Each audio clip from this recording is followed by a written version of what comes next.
Okay folks, welcome back. This is volume 5 in the series of 20 videos from the ICT Optimal Trade Entry Pattern Recognition series. Alright, so we're looking at the E-mini S&P, the June contract for 2020. And I've already given you an example with the S&P recently in this series. It was revolving around the previous week's Friday's high. And let me put that on here now. So we projected that out. That was an opportunity here, and then later on came back and gave an opportunity to trade into that level again. I said that once it got up into that level, I'd be done with that idea, that trade idea, and it has moved over 130 handles for the S&P, which is pretty significant. But the framework is obviously it's bearish leading up into the setup we're outlining here for our example for May 13th, 2020. So the previous day's low is here, the 12th of May, 2020. That's what we would be targeting. We're going to drop down into the 5-minute chart. Okay, so here's the 5-minute chart.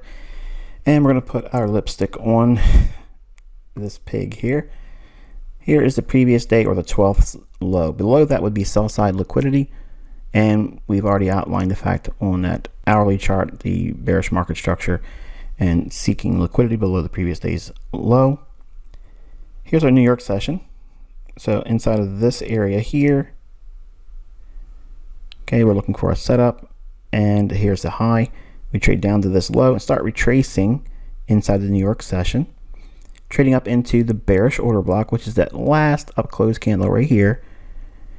Trades into the butt end of that, and your entry would be 28.65 in theory. Stop would be above the high here.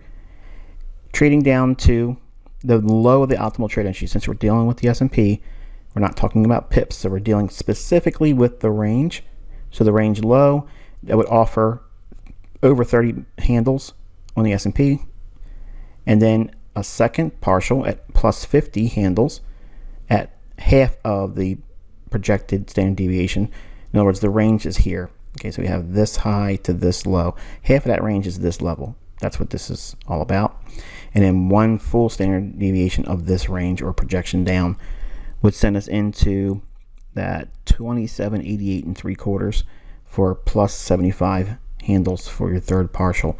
And look at the beautiful response of that. Now this is all again based on the liquidity below the previous day's low. It's not the magic of the fib. The fib has absolutely nothing to do with the reasons why price is going down there. The reason why it's going down there is there's liquidity resting below this low. The market's going to seek that liquidity, not always in a single run down into it. It may take several passes to get down to it, as it does here. And then we had a nice little retracement there, and we'll probably look for it to gravitate back to the 12th, or the low of the 12th rather. So that's going to be it for this example. I hope you found it insightful. Until next time, I wish you good luck and good trading.